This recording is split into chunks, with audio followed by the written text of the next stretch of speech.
बिस्मिल्लाहिर्रहमानिर्रहीम। अस्सलाम वालेकुम। मुझे जो है वो दूसरा सॉफ्टवेयर स्टार्ट करना था, लेकिन कुछ मेरे पास रिक्वेस्ट आई थी कि आप हमें जो है कुछ एक्सेल को थोड़ा सा कंटिन्यू करें। ऐसा है कि हम एक्सेल को थोड़ा सा और जो है कंटिन्यू कर रहे हैं। तो आते हैं अपनी क्लास की तरफ। ठीक है, तो हमारी जो आज की क्लास है उसमें मैंने एक छोटी सी ये शीट बनाई है। ठीक है, और ये सेल के हवाले से शीट है कि भाई मेरे पास कौन सा आइटम है, किस रीजन में जो है ये सेल हुआ है। ठीक है, कस्टमर का नेम क्या है कि किस कस्टमर को मैंने ये सेल किया है, किस महीने में सेल किया है, डेट क्या थी। ठीक है, और क्वांटिटी कितनी वहां पे मैंने उसको जो है दी है, और यहाँ पे इसका अमाउंट आ रहा है कि कितना अमाउंट उसने मुझे पे किया है। ठीक है, तो इसको मुझे थोड़ा सा समराइज करना है। मैं ये इसके लिए चाह रहा हूँ कि भाई मैं जो भी इसमें से मुझे चीज मालूम करनी हो वो तो वो मेरे पास जो वो फौरन से मुझे सामने नजर आ जाए। तो इसके लिए हम लोग इस्तेमाल करते हैं पाइवट टेबल। पाइवट टेबल को इतना हार्ड नहीं है, थोड़ा सा बस आपको अपनी शीट को समझना है और जो आपके रिक्वायरमेंट है ना, जो आपको चाहिए, वो पाइवट टेबल बड़े आराम से आपको सामने निकाल के दे देते हैं।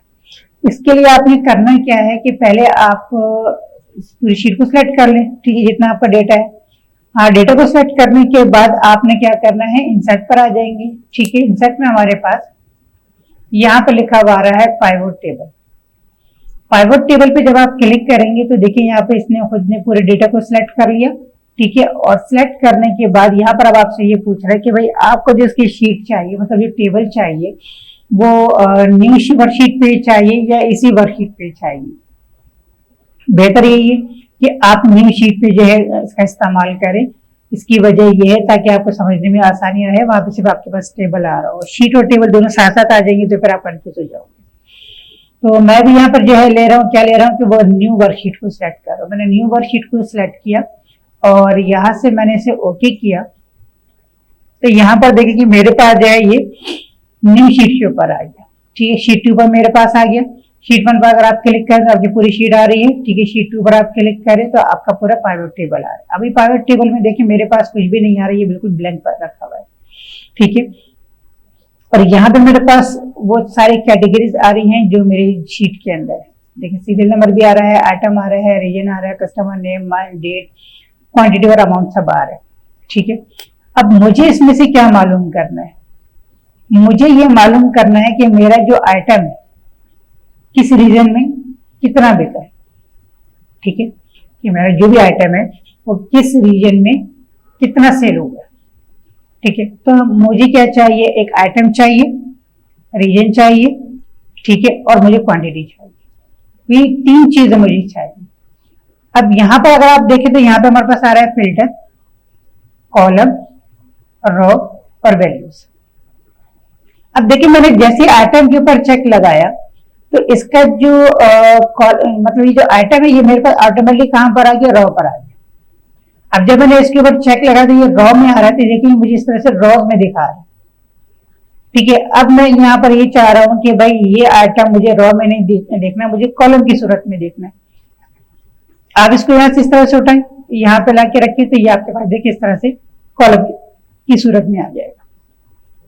ठीक है, यहाँ पे इसके ग्रैंड टोटल भी आ जाएगा जब आपको जो भी चीज चाहिए होगी। ठीक है, तो यहाँ पे देखिए कूलिंग फैन आ गया, एचडीडी आ गया, एलसीडी आ गया, रैम आ गई, स्पीकर आ गया, एसएसडी 128, एसएसडी 256, ये सब मेरे पास आ गए आइटम्स। ठीक है, तो मैंने कहा नहीं, मुझे जो है वो कॉलम में नहीं देखना, मुझे रो में देखना है। अच्छा, यहाँ पे इसकी जो सेटिंग होगी वो आप अपने हिसाब से रखेंगे कि जिसमें देखना आपको ज्यादा आसान लगता है, मतलब जिसमें आपको देखकर बड़े आराम से चीजें समझ में आ जाती है, तो आपने वो सेटिंग वहां पे रखनी है। अब जरूरी नहीं है कि भाई आपको ये जो आइटम है ये कॉलम में ज्यादा बेहतर तरीके से समझ में आ रहा है तो इस आइटम को आप कॉलम की इसमें हिस्से में रख सकते हैं। ठीक है, मैंने इसको यहाँ से क्या किया कि मैंने इसको इसमें रॉ में लेकर आया। अच्छा, इसी को अगर मैं वैल्यू में लेके जाता हूँ तो क्या होता है, देखिए वैल्यू में लेकर आया तो ये मुझे इसके जो जस्ट 16 वैल्यू बता रहा है। ये 16 वैल्यू क्या है, इसको देखने के लिए मुझे शीट पर आना पड़ेगा। मैंने यहाँ पर शीट 1 पे जब क्लिक किया तो 16 मेरे पास यहाँ पे क्या आ रहा है, ये 16 मेरे पास कूलिंग फैन का बता रहा है कि 16 जो कूलिंग फैन है वो मैंने क्वांटिटी में सेल की, इसकी क्वांटिटी की बता रहा हूँ। ठीक है, ठीक है जी। तो यहाँ पर मैंने जो है रीजन मुझे चाहिए, तो मैंने यहाँ से, अच्छा पहले इसको सेट कर लेते हैं। इसको मैं दोबारा से रॉ में लेकर आ रहा हूँ। ठीक है, रॉ में लाने के बाद अब मेरे पास यहाँ पर सबसे ऊपर देखिए क्या आ रहा है, कूलिंग फैन आ रहा है। अब कूलिंग फैन मैंने किस रीजन में सेल किया है, तो मैंने यहाँ पे रीजन के ऊपर चेक लगाया, तो ये मुझे बता रहा है कि भाई कूलिंग फैन जो आपने सेल किया वो के रीजन में सेल किया। ठीक है, तो इस शीट वन पर हम आते हैं, यहाँ पे चेक कर लेते हैं भाई हमारे जो आइटम है कूलिंग फैन कहाँ पर आ रहे हैं। कूलिंग फैन ये आ रहा है, रीजन इसका क्या आ रहा है, के आ रहा है। ठीक है जी, सही है। के रीजन में मैंने इसको सेल किया, भाई कितनी क्वांटिटी में सेल किया है, तो मैंने यहाँ पे चेक लगाया, तो मेरे पास जो है ये क्वांटिटी भी आ गई कि कूलिंग फैन जो है वो 16 सेल हुआ। ठीक है, ऊपर मुझे टोटल बता रहा है, नीचे क्वांटिटी बता रहा है। देखिए यहाँ पे मुझे बता रहा है एचडीडी जो है वो मेरे पास टोटल जो सेल हुई है वो 101 क्वांटिटी में सेल हुई है। इसमें से बी रीजन में मेरे पास 80 सेल हुई है। ठीक है, एफ रीजन में मेरे पास कितनी 21 सेल हुई है। ठीक है, तो आप इस तरह से जो है अपने डेटा को जो इस तरह से एनालाइज करके और कोई आप रिपोर्ट तैयार करना चाहे तो इस तरह से आप अपनी रिपोर्ट तैयार कर सकते हैं। ठीक है, अच्छा अब मैंने यहाँ पे मालूम कर लिया कि भाई आइटम कौन सा आइटम किस रीजन में कितना सेल किया है। अब मैं ये भी मालूम करना चाह रही हूँ, या आपको जो है कहा जाता है कि भाई ठीक है मुझे कस्टमर का नेम भी बताओ, किसने कस्टमर को सेल किया। तो आपने यहाँ पे क्या करना है, कस्टमर नेम पे चेक लगाया, तो ये हमारे पास कस्टमर नेम भी आ गया। ठीक है, ये कूलिंग फैन ने टोटल 16 सेल किए हैं, के रीजन में सेल किए हैं, खालिद को सेल किए। अमाउंट आप देखना चाह रहे हैं तो आप यहाँ पे जो है क्या नाम है इसका अमाउंट भी चेक, अमाउंट पे चेक लगा लें, तो ये आपके पास अमाउंट भी आ गया। टोटल जो 48,000 रुपए अमाउंट आया इसके पास। ठीक है, तो हर आइटम का आपको अलग अलग जो है यहाँ पे ये बता रहा है। ठीक है, अच्छा अब मैंने यहाँ पे क्या किया कि मैं ये चाह रहा हूँ कि यहाँ से मुझे ये मालूम करना है कि मैंने जो है किस कस्टमर से कितना अमाउंट लिया। तो मुझे सिर्फ क्या चाहिए, कस्टमर चाहिए और अमाउंट चाहिए, दो चीजें चाहिए। तो इन तमाम पे से हम क्या करेंगे, चेक हटा देंगे। ठीक है, तो ये सब हमारे पास हट जाएगा, दोबारा से उसी तरह से आ जाएगा। और अब मुझे क्या चाहिए कि भाई मैंने पूछा, या मेरे सीनियर ने मुझसे पूछा कि भाई मुझे ये बताओ कि किस कस्टमर से मैंने जो है कितना अमाउंट लिया है। मैंने कहा ठीक है सर अभी बता दो। तो कस्टमर का नेम पे आपने चेक लगाना है। ठीक है, और अमाउंट की बात हो रही है तो लिहाजा यहाँ पर आपने अमाउंट पे चेक लगा दिया। तो ये हमारे पास देखिए अमाउंट आएगा। तो अहमद से हमने 28,000 रुपए का अमाउंट लिया हुआ है, अली से हमने 1,21,000 का अमाउंट लिया हुआ है, एहतशाम से हमने जो 24,000 का अमाउंट लिया। तो सबका पूरा ग्रैंड टोटल भी आ गया हमारे पास। टोटल हमने 6,05,000 का जो है अमाउंट हमारे पास आया है।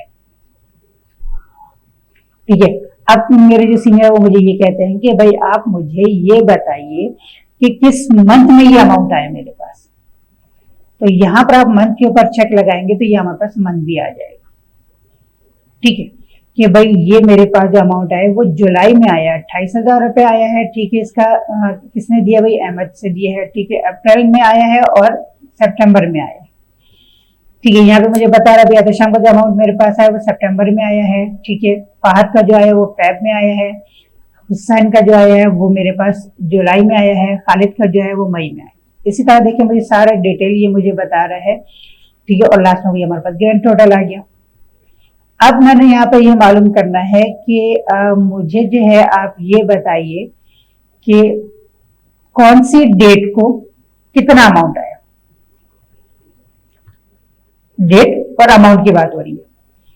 तो आपने क्या करना है, अब यहाँ पे कंज्यूमर ने कस्टमर का नेम नहीं पूछ रहा तो मैंने चेक हटा दिया, मंथ का नहीं पूछा तो मैंने चेक हटा दिया। अमाउंट अपनी जगह पे रहेगा कि भाई अमाउंट का ही मुझसे पूछा जा रहा है कि भाई कितना अमाउंट किस डेट को आया है। तो आप यहाँ पे डेट पे चेक लगा दे तो ये आपके पास डेट वाइज भी आ जाएगा कि भाई आपको किस डेट में कितना अमाउंट दिया गया है या कितना अमाउंट आपके पास आया है। 7वें महीने की 5 तारीख 2021 में मेरे पास जो है वो 25,000 का अमाउंट आया। ठीक है, अच्छा यहाँ पर मैंने डिफरेंट करके रखा है, डिफरेंट ईयर्स का भी रखा हुआ है। ठीक है, ये मेरे पास इस तरह से आ गया कि भाई किस डेट को कितना अमाउंट मेरे पास आया है। ठीक है, अच्छा अब मैंने यहाँ पे दोबारा से यहाँ से चेक हटा दिया तो मेरे पास ये देखिए कॉलम ये टेबल मेरा बिल्कुल क्या हो गया, ब्लैंक हो गया। अच्छा यहाँ पे एक चीज और भी मैं आपको बता दूं, यहाँ पर देखें कि मेरे पास यहाँ पे क्रॉस का साइन आ रहा है। तो अगर मैं इसको क्रॉस कर देता हूँ, मतलब क्लोज मैंने कर दिया, तो टेबल तो मेरा सिलेक्ट हुआ है। ऊपर देखिए हमारे पास प्राइवेट टेबल के जो टूल्स आ रहे हैं वो दोनों हमारे पास आ रहे हैं, एनालाइज भी आ रहे हैं और डिजाइन भी आ रहा है। एनालाइज भी मेरे पास आ रहा है, डिजाइन भी मेरे पास आ रहा है, लेकिन यहाँ पे मेरे पास फील्ड्स नहीं आ रही। तो आपने क्या करना है कि यहाँ पर अब देखें, मैंने यहाँ पर जब शीट पे क्लिक किया तो टेबल की ऑप्शन मेरे पास से हाइड हो गया, क्योंकि अब मेरी वर्कशीट सिलेक्ट हुई हुई है। मुझे दोबारा से टेबल को सिलेक्ट करना है, मैंने टेबल को सिलेक्ट किया तो मेरे टेबल के दोबारा से ऑप्शन आ गए। अब आपने क्या करना है, एनालाइज पर आना है। एनालाइज पर आने के बाद यहाँ पर हमारे पास लिखा हुआ है फील्ड्स लिस्ट। आपने इसके ऊपर क्या करना है, क्लिक कर देंगे तो ये आपके पास दोबारा से आ जाएगा।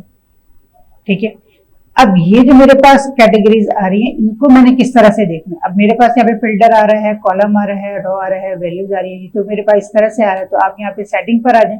सेटिंग पर आएंगे तो अभी देखिए हमें ये इस तरह से दिखा रहा है। अगर आपने इस तरह से देखा, आप इसके ऊपर क्लिक कर दी, मेरे पास अभी इस तरह से देखिए कैटेगरी मेरे पास यहाँ पर आ गई।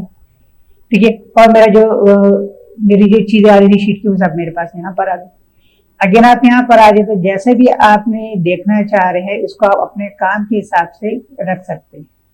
ठीक है, तो इस तरह से हमारे पास है। मुझे ज्यादा बेहतर जो है ये field section and area section समझ में आता है, तो मुझे इसमें ज्यादा समझ में आता है, तो लिहाजा मैंने इसे सिलेक्ट कर लिया। ठीक है, उम्मीद करता हूँ आज की क्लास आपको समझ में आई होगी। ठीक है, और पसंद भी आई उसको लाइक जरूर कीजिएगा, शेयर जरूर कीजिएगा और चैनल को सब्सक्राइब जरूर कीजिएगा। जज़ाकल्लाह।